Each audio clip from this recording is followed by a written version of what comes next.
Hey, welcome back to Feelings You Can Trust with Dominique Davis. I am Dominique Davis, and on this podcast, I am going to teach you how to curate a life that you love. I pray that you are having a good week so far. This podcast usually drops on a Monday.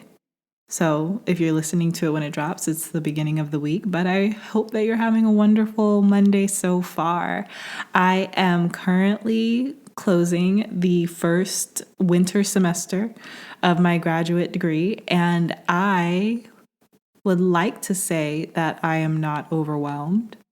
I think that's the truth, or else I'm just really good at stuffing and compartmentalizing and stuffing the feelings down.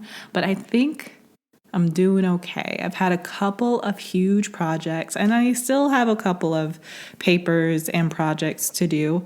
But I love the subject matter. So even though it is substantial work, I love what I'm learning. I love what I'm doing. And yeah, I feel really fulfilled.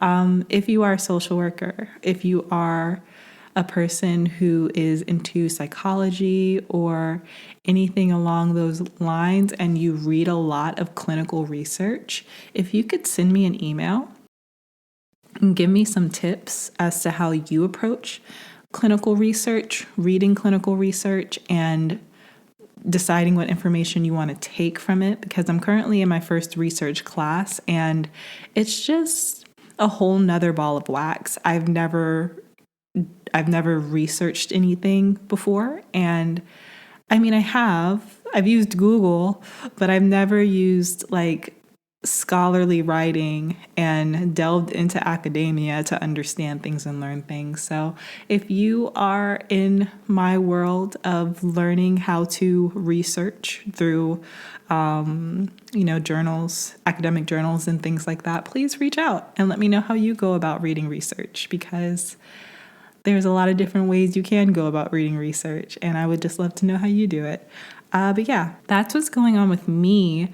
I think I want to add a couple of segments to this podcast because I'm just thinking about your experience listening to it, and I want to connect with you more. You guys know I went back to grad school to become a therapist. I'm currently getting my master's in social work. But, if I've learned anything in my 33 years on this planet, it's that we can have ideas and we can have plans, but sometimes we change our mind. And I have a little over 2 years left in school, and the idea of macro social work really does appeal to me.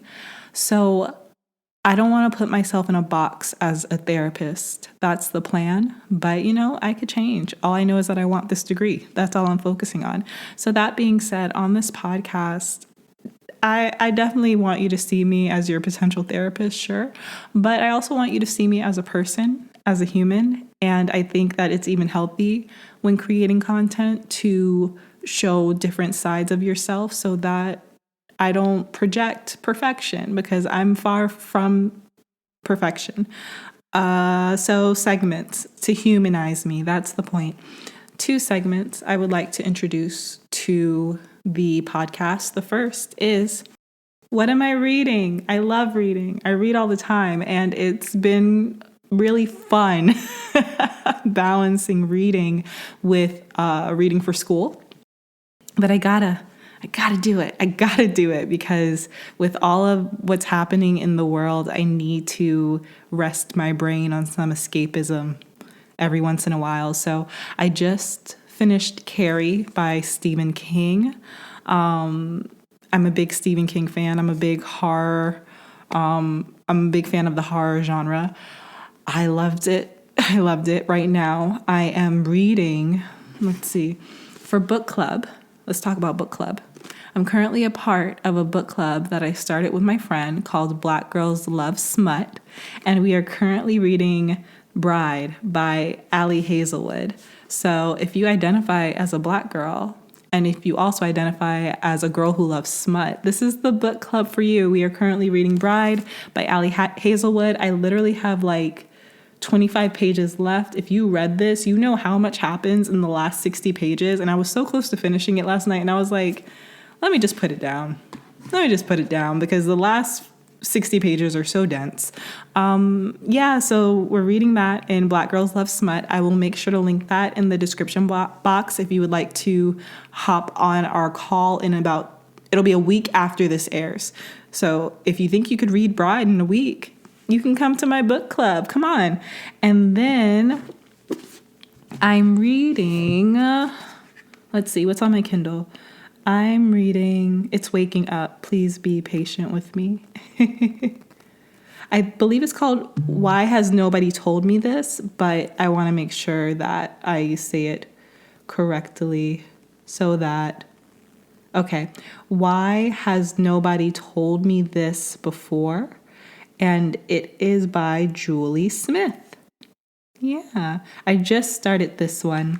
It's pretty good. It's the first self-help book I've read in a couple of months, but I want to get back to reading self-help books and psychology books and more Brene Brown, since I just found out that she's a clinical researcher with all of her degrees being in social work, which I had no idea, and I've heard the name everywhere. So I want to read some more Brene Brown, and so that's what I'm currently reading. What are you currently reading? Let me know in the comments. Okay, so that is what am I reading, and let me know if you want the segment to be longer, if you would like me to speak about the books a little more, or we can just move on. Okay, so the second segment that I would like to add is listener letters. Listener letters can be a response to what we spoke about in the last episode, or you can send me letters about something you're currently experiencing that you perhaps would like my take on. Maybe you would like some advice on a certain subject.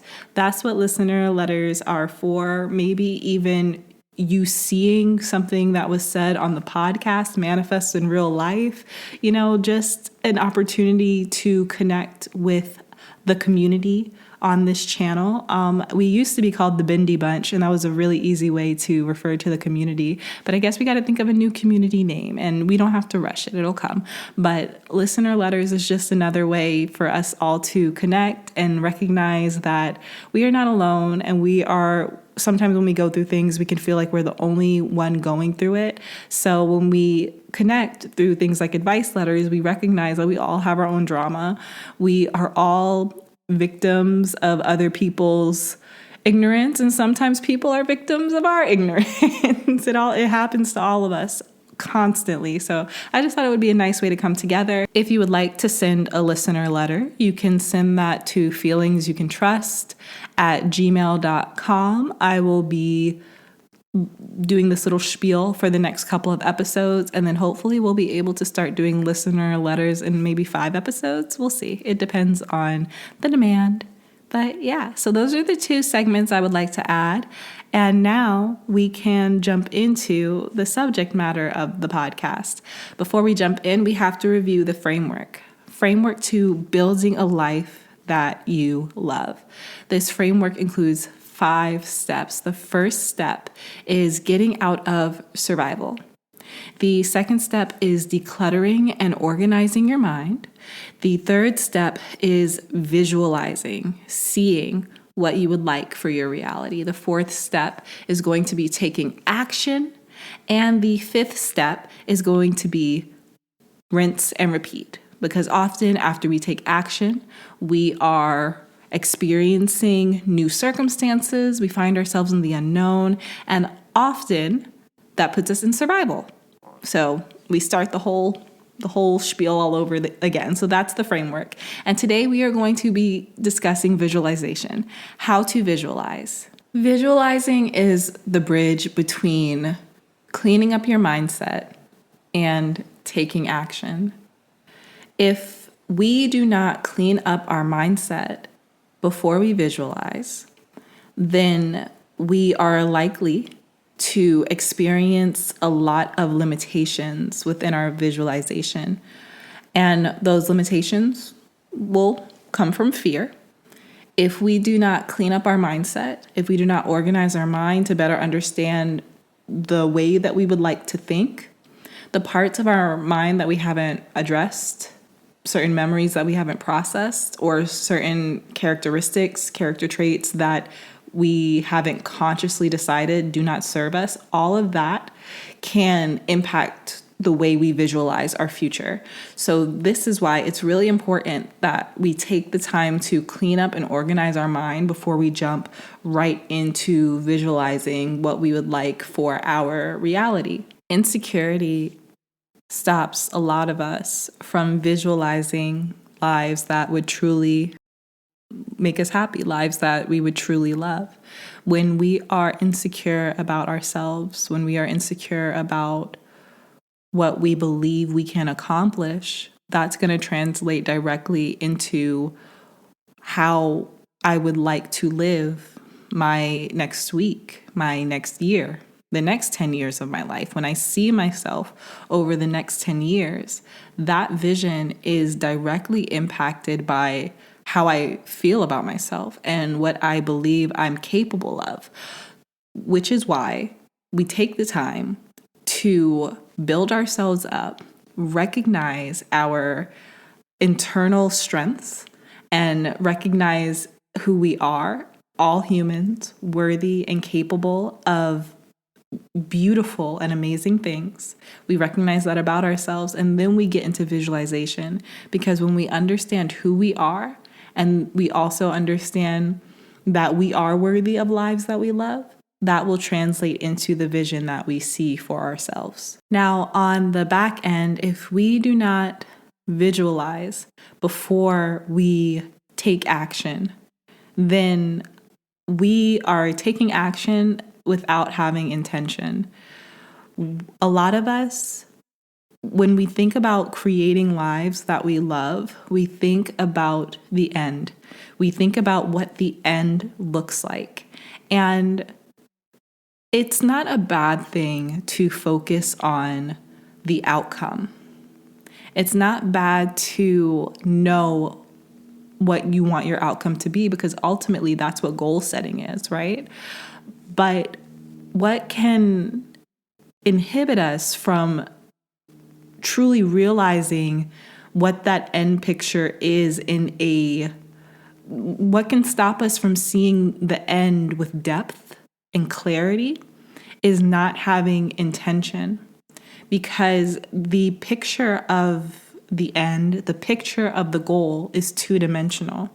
But when we set intention and when we understand why we're doing what we're doing, why we're going about getting to this goal in the way that we're choosing to go about it, then that's when we begin to add depth.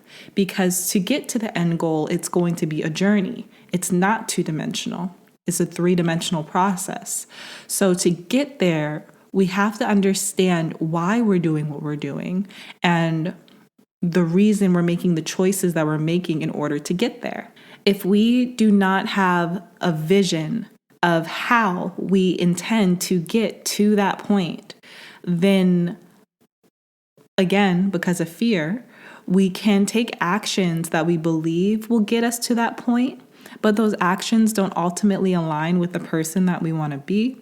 And those actions do not align with a plan that offers sustainability to reach that goal. Visualizing gives us the opportunity to understand our intention behind getting to that point, getting to the goal. But if we just say, okay, this is what I want, every day is a free-for-all of random actions, throwing random ideas at the wall to see what sticks, versus having the confidence to know that you can take the time to see the life for yourself, to better understand how you as an individual should go about reaching that goal.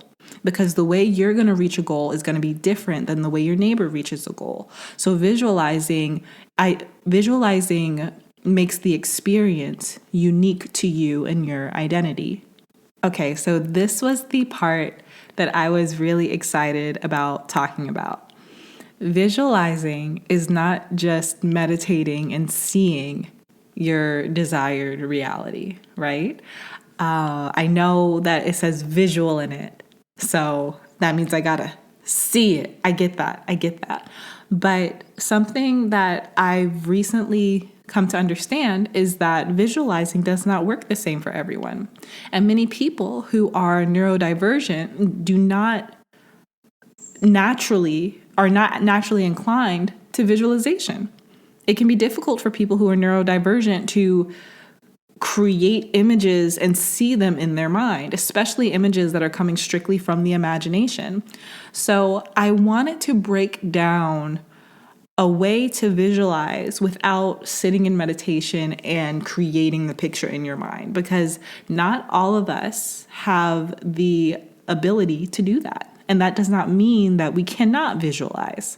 I like to visualize both ways. I do like to sit in silence and meditate and think about the way that a life that I love, think about the way that that looks, think about how I move in that world. I love to see it. Like I'm a very cinematic person. I love movies. I love to see that life from my eyes. But I also like this technique that I'm about to share because it feels more tactile. So instead of just sitting in meditation with your eyes closed and seeing the life, I invite you to identify what needs to happen in order for that life to become a reality. So this is not so that you have the intention to jump into action. That's not what this is. This is the process of simply identifying what needs to be different now, what needs to be different from the present moment versus when that goal is met. An example would be when I decided that I wanted to go back to school. When I decided that I wanted to go back to school, my life was not organized in a way that going back to school was possible. So the way that I visualized myself going back to school was sitting and asking myself, okay, well, if I'm in school, I can see, quotes, I can see myself studying, right? I can see myself with books, taking the time to study, taking the time to write papers, taking the time to sit in class. I recognize that I will need an abundance of time. That means that my kids need to be taken care of. And that also means that I will have to have a sustainable source of income that does not impact my studies. I also recognize that I would need the financial backing to go back to school because at this point in my life, I cannot afford to go to school out of pocket. So what I recognized was that in order for me to go back to school, I would need to have childcare. I would need financial aid, and I would need to have a source of income that would not interfere with my studies. Recognizing a life where all of those things exist is visualization. No, I don't have to see the picture in my mind, but I can understand that where my life is, these are the things that need to shift. And that's ultimately what visualization is. It's seeing your life in a way that supports the goal that you're traveling towards. Again, when we have big visions, when we have goals, we tend to jump into action. And if we do not take the time to visualize, we can create chaos. If I didn't recognize that I needed childcare, I would not have enrolled my daughter in preschool. I don't know where y'all live, but preschool is very competitive here. It is not I sign up this week and she's in next week. So I recognized that I needed childcare. So that gave me the ability to sign my daughter up for childcare. I needed financial aid. I applied for financial aid. It would have been very easy. And I'm not going to lie. I'm not going to hold you. I was very concerned about being able to get financial aid. It was a situation where I was putting off doing my FAFSA application because I was just like, I'm not going to get anything, right? But I did it. And I got financial aid. Okay, so I recognized that getting financial aid was also something that I had to do. And I became a substitute teacher. I became a substitute teacher because not only can I do my homework and read during my planning period, you choose the days that you want to work when you substitute teach, which is perfect for where I am in life right now, especially with my kids being in school. They get sick. And sometimes they have to stay home. And who's going to stay home with them, right? So I had to make conscious decisions, and they didn't happen in one day. Visualizing is the chapter of the book. You know me and my metaphors. But if you are writing a book to achieve your goal and your goal is the last chapter, visualization is the chapter where you are moving throughout daily life, consistently coming back to your vision, consistently coming back to the goal that you are ultimately pursuing. Because what needs to happen to bring that goal into fruition, what needs to happen? It's almost like Tetris. Things need to fall into place. There are multiple actions, some small, some big, that need to be taken.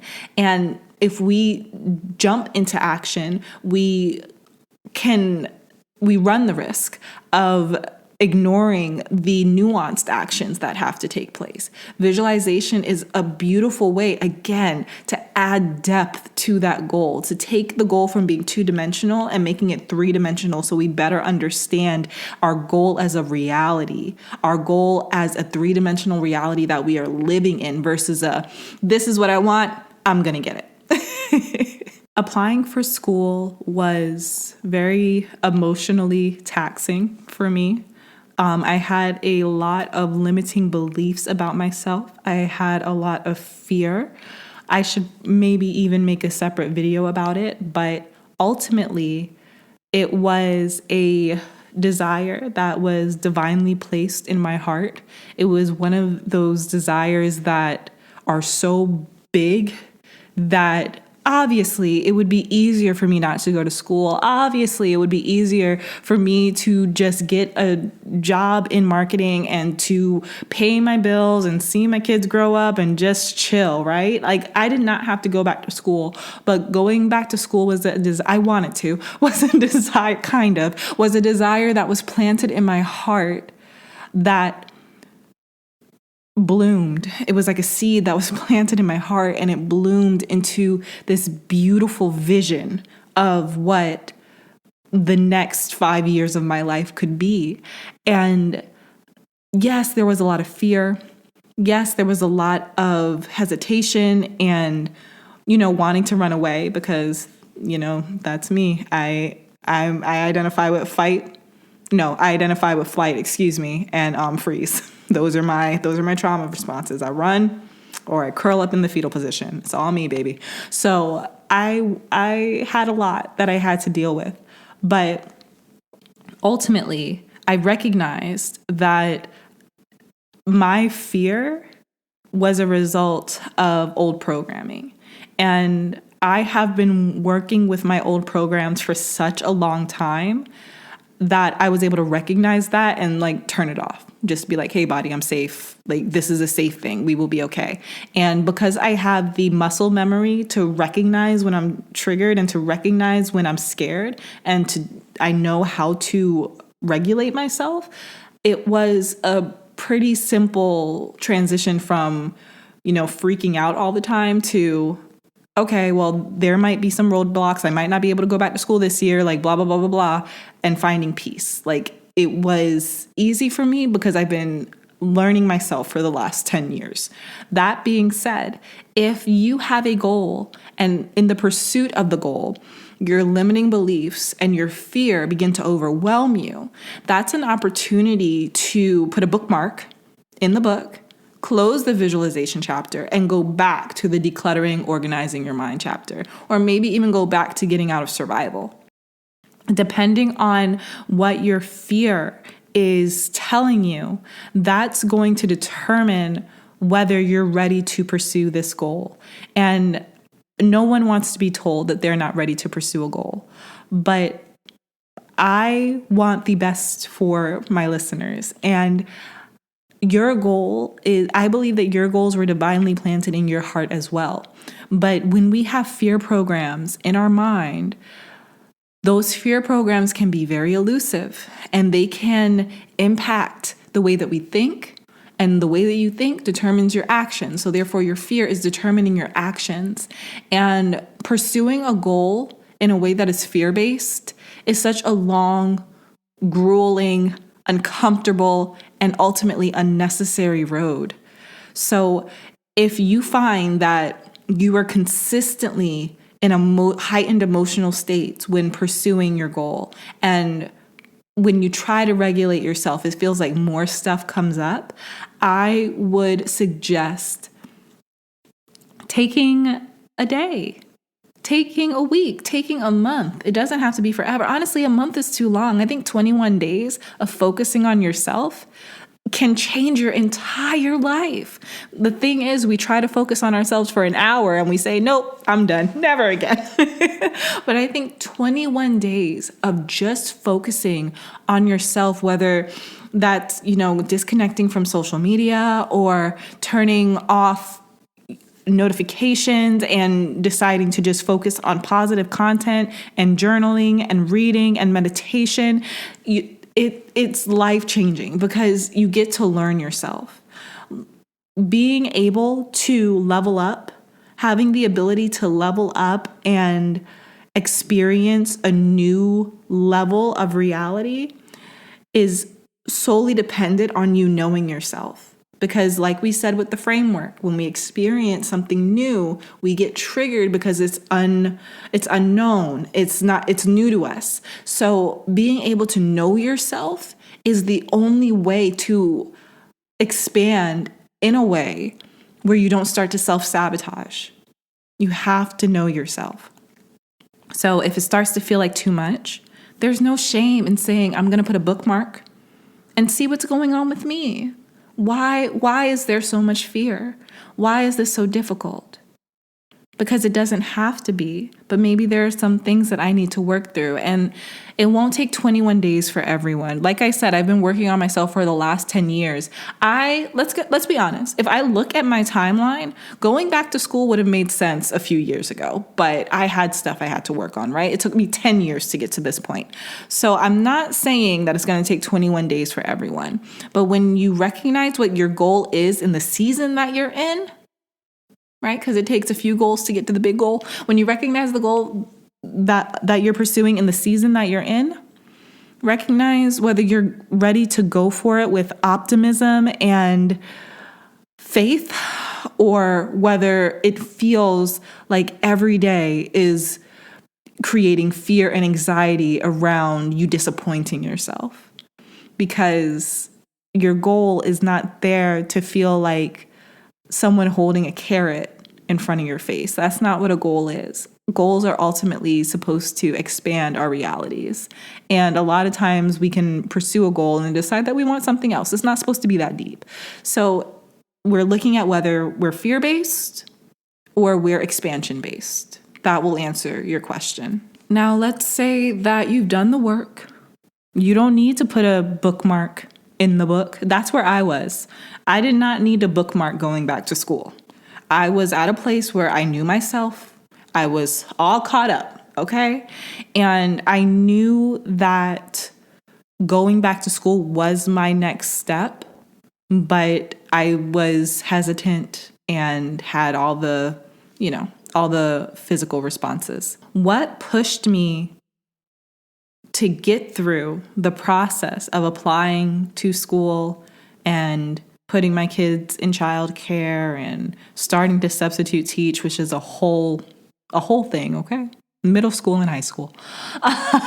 What got me through all of that was the understanding that this is for something that is bigger than me. And ultimately, I believe that the lives that we love come at a price. I know some people might not like to hear that. And if you don't subscribe to it, then, my framework is probably not for you. And that's okay. It's not for everybody. But I believe that the lives that we love come at a price. And that price is service. I do not believe that a person can love their life without giving back, without allowing for someone else to love their lives through service and through what we put out into the world. I just don't believe that reality works that way. To truly love your life, to wake up every day excited about the opportunity to be alive is the biggest blessing. It is the truest definition of living, to wake up and be excited to live. And I just don't believe that that is a gift that is given without an individual giving back in an unselfish way. I say all that to offer some influence, because a lot of us, we already have our goals. We already know what we want. We already see the vision, right? And a lot of us are starting from scratch. A lot of us are saying, I don't know what I want to do. I just know that I need some momentum. I need some movement in my life. I would like to offer some influence to those who do not know what they would like to do in order to create a life that they love. Find a purpose that is service-based. We need more people who are willing to take on careers that are service-based. I know that service-based careers ask a lot. Everyone's not built for a service-based career, but you're listening to this and you know if you're built for it. And if you are built for it, please think about taking a service-based career seriously. We need teachers. We need doctors. We need nurses. We need social workers. We need caretakers. We need activists. We need people who are willing to dedicate their lives to making the world better. And I know that for a lot of people, when they hear that, they say, I want to make the world better, but I need to pay my bills.